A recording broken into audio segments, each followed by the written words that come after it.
¿Qué dijimos al principio de la clase? Que esto que está acá, lo que llamamos curva paramétrica, es una función que a un número real le asigna un punto. Dominio, un intervalo de la recta real. Por ejemplo, este. Esto es el dominio. Imagen, un conjunto de puntos en R2, una curva. Entonces el nombre curva paramétrica es el nombre de la imagen de este objeto. Entonces, repito, ¿qué hay acá? Dos cuestiones. Una es la curva, lo que normalmente llamamos curva, ese dibujito, esa línea dibujada en el plano R2 o en el espacio, curva, es la imagen de esta función. Para mayor confusión, la función también se denomina curva paramétrica. Perdón. ¿Entiende que hay dos cosas diferentes? Que se llaman de la misma manera. ¿Sí? Una es la función, curva paramétrica. ¿Qué hace la función? Toma números reales y les asigna puntos en R2 o en R3. Pero también nosotros llamamos curva a la circunferencia. Es la imagen de esta función. ¿Se ve? ¿Que hay dos cosas acá metidas o no? ¿O menos? ¿Sí? Vamos a dar una vuelta de rosca más. Porque todo punto tiene su vector posición, ¿no? ¿O no? Ese es el vector OP. También lo llamaremos al vector OP, lo llamaremos OP que depende de T o R que depende de T. Claro, pero entonces, si cada valor real esta función le asigna un punto, también puedo decirlo idénticamente, análogamente, que a cada valor de T le asigna un vector en el plano o en el espacio. Cuando así lo considero, voy a reescribir esto de este modo. Voy a reescribir y voy a decir que R de T es coseno de T, seno de T, y ahí lo escribí como vector. Y este vector es el vector posición del punto P, cuyas componentes son estas que están acá, T de X y, que son coseno de T, seno de T. ¿Se entiende esto? Entonces, cuando escribo esto, yo voy a decir que acá lo que tengo es una función a valores vectoriales. Acá te decía que mi función es la función curva paramétrica. Entonces, dada una función curva paramétrica, yo la puedo pensar como función a valor vectorial. Y dada una función a valores vectoriales, con siempre acordándome de su dominio, ¿no? El dominio es, por ejemplo, en este caso, T entre 0 y 2pi, ¿no? También lo puedo escribir así, el dominio. Esto es lo mismo que el dominio. Entonces, algunos dirán, ¿para qué? ¿Para qué nos metes esto? Bueno, hay un motivo. Pero no lo vamos a ver del todo hoy, vamos a verlo en la clase que viene. Cuando yo lo escribo así, aparece algo nuevo. Vamos a verlo en la clase que viene.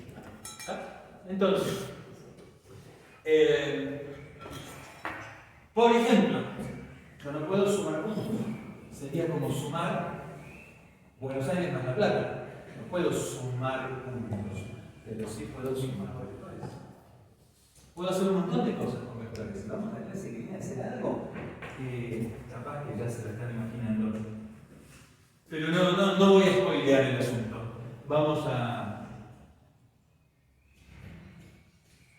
aplicar esta misma idea a la siguiente situación. X es igual a 2t más 1, y igual a menos t, z igual a t más 2. Y vamos a quedarnos. ¿Esto qué era? Esto era la ecuación de una recta en R3. ¿Sí? Y van a ver que no hay limitación para el dominio. Tranquilamente yo podría decir, el dominio es todos los rectos. a esta recta, ahora mirada como curva paramétrica en R3. Ok. Pero si la miro así, ¿qué puedo decir? Puedo decir que el vector posición es el vector 2t más 1 menos t más 2. Este es el vector posición. ¿Sí? ¿Estamos? Por ahora, t es un parámetro. Pero esto se usa mucho en la física, en cinemática. Cuando yo estoy en física, el parámetro preferencial de la física del t es el que se obtiene mediante un cronómetro. Y ahora sí, esto es el tiempo medido con un cronómetro.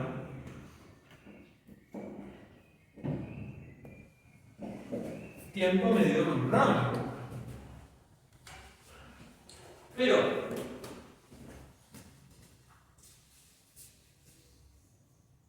cuando ustedes miren el libro de física, de cinemática, de este tipo de cosas, verán que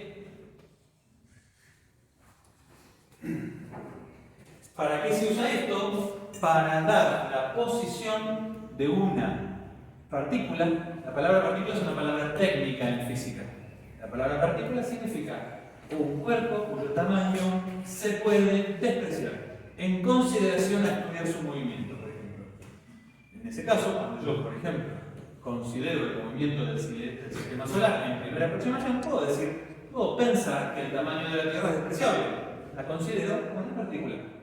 En física, la partícula en física es como un punto matemático, pero al cual yo le respeto que tiene masa en kilos. ¿Sí? Como antes le decían punto masa, los viejos profesores, hace como 100 años.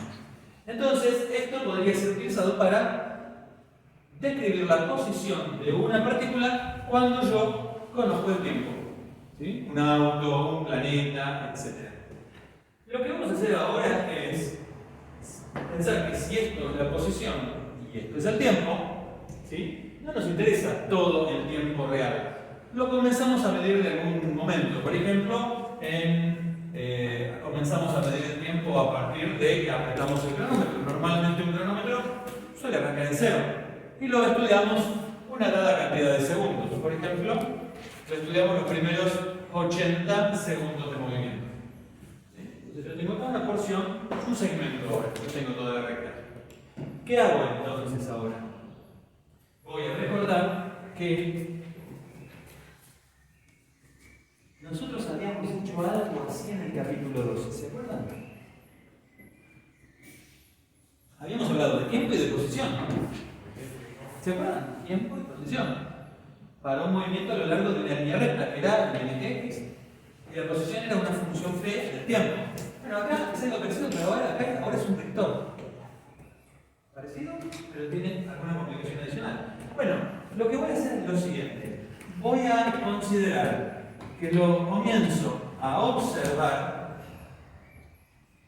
cuando el cronómetro marca T0. Desde T0 hasta un T final, TF. Por ejemplo, lo comienzo a observar cuando el cronómetro marca 10 segundos y lo termino de observar cuando el cronómetro marca 11 segundos.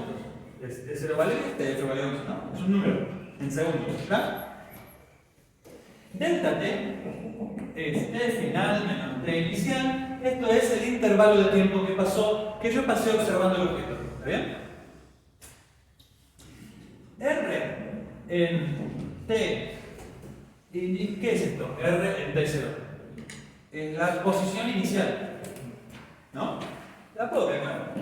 Es simplemente todo esto. Lo que hago es reemplazar T por T0.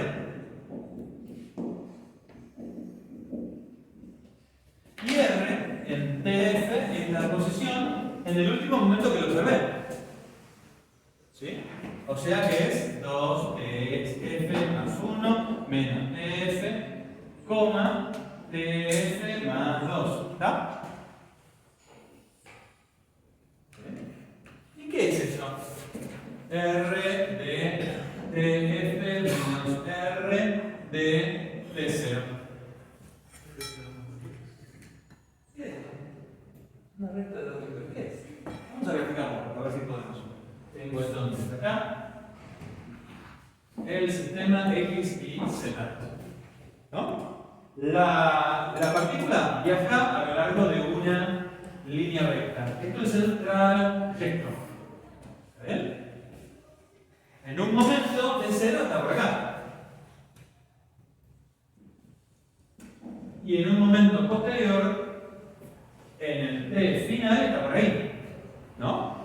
Por lo tanto, voy a graficar la posición en t0.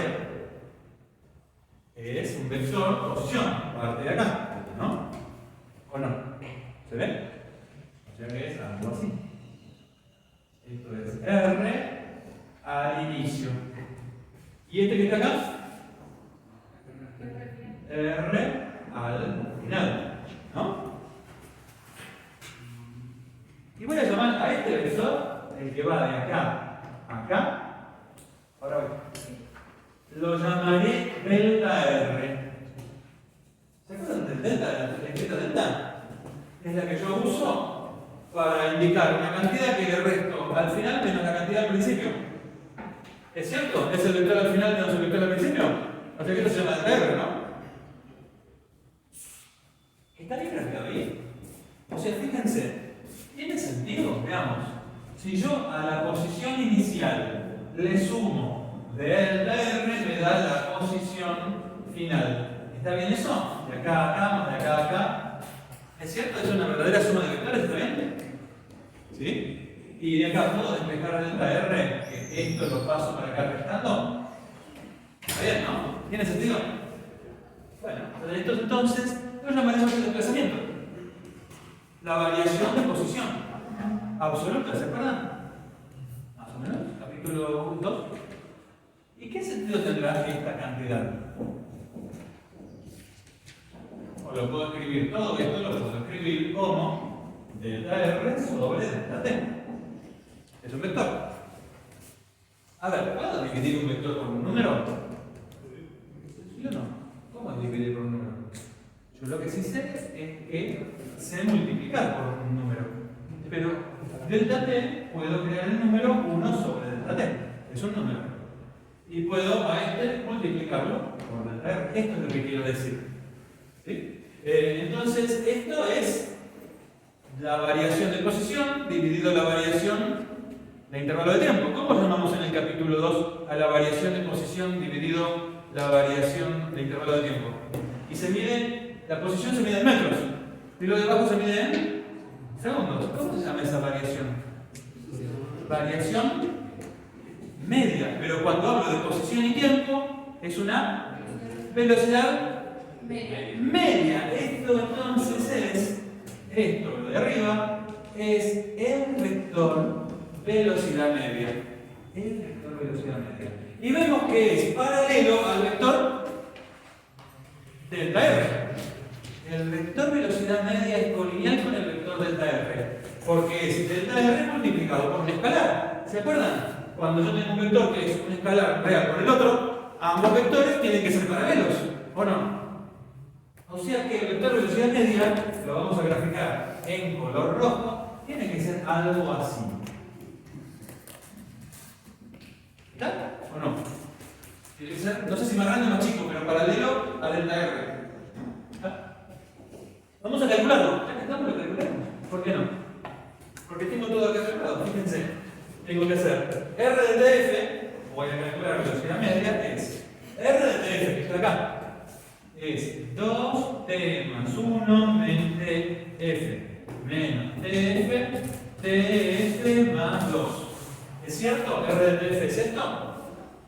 Menos 2t inicial más 1 menos t inicial más 2.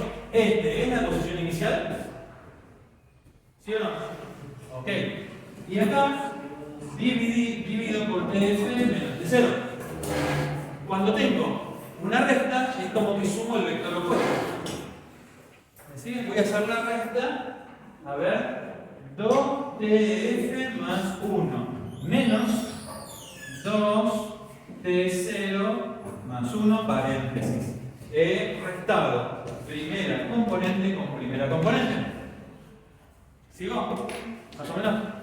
Segunda, menos t. De resto, menos más de 0. Voy a escribirlo así. Menos TF menos T0 paréntesis. Última componente. TF más 2 menos T0 más 2. TF más 2 menos T0 más 2.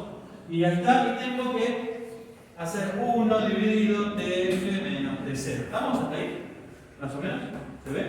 Cancelemos. El 1 con el 1, el 2 con el 2. Y me queda. ¿Qué me queda? 1 sobre TF menos T0 por 2 menos 2. Saco factor común 2.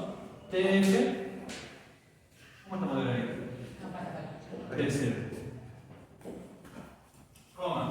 Menos TF menos T0. Coma. TF menos T0. ¿Está bien? No me toca nada. Entonces ahora, ¿qué hago? Multiplico por este número. Esto por esto. Esto por esto. Y esto por esto. ¿Y qué me queda? Me queda, sigo por acá, 2 TF menos T0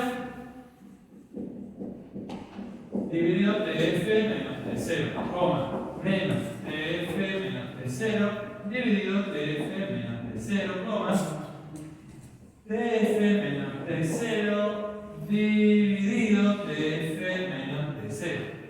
O sea que me queda, cancelo, cancelo, cancelo, me queda el vector 2 menos 1, 1. Esto es el vector velocidad media. Que casualmente, acá hay un 2, acá hay un menos 1 y acá hay un 1 escondido. Multiplicando. ¿Ah? ¿Qué quiero yo mostrar con este vector? La velocidad media la calculé sin decir cuál era T0 y sin decir cuál era TF. Quiere decir que si vos tenés una función de posición como esta que estás viendo acá, la velocidad media no va a depender de T0 ni de TF. No depende del momento en que lo observás. Este movimiento es un movimiento que ya vimos en una variable en el capítulo 2 y le pusimos un nombre. Dijimos, cuando tengo un movimiento de algo que se mueve en línea recta y que siempre que le calcule, siempre que se me duerma un alumno o una alumna, siempre que calcule la velocidad media, me dé independientemente, o sea que no depende de T0 ni de TF, llamaré a ese movimiento rectilíneo y uniforme. Vamos a ver que no solo la velocidad media es siempre la misma, sino que además la velocidad propiamente dicha tampoco cambia. Eso lo vamos a ver en la clase que viene. Entonces, ¿qué movimiento tenemos acá? Tenemos un movimiento rectilíneo y uniforme, ahora descrito con vectores en el espacio R3. Es la extensión de lo que estudiamos en el capítulo 2. No siempre pasa esto. Este es el único tipo de movimiento que tiene velocidad media constante en cualquier intervalo que lo mires. Si ustedes se fijan acá y hacen la cuenta, van a ver que también pueden calcular el vector velocidad media, pero que no les va a dar constante. Esto va a depender de los dos momentos en que observes. Por ejemplo, vamos a graficarlo. Si lo observo al inicio, vamos a borrar esto. Si observo al inicio del movimiento, la posición es 1, 0. Lo observo dentro, pi sobre 2 segundos después. La posición punta para arriba. ¿Cuál es el vector velocidad media? Dijimos que era proporcional colineal con el desplazamiento. O sea que es algo que arranca de acá y va para acá. Delta R. Pero si lo observo entre t igual 0 y t igual pi, ahora me queda un vector inicial, un vector final y el delta R es un vector paralelo del inicio al final, paralelo al eje X. ¿Sí?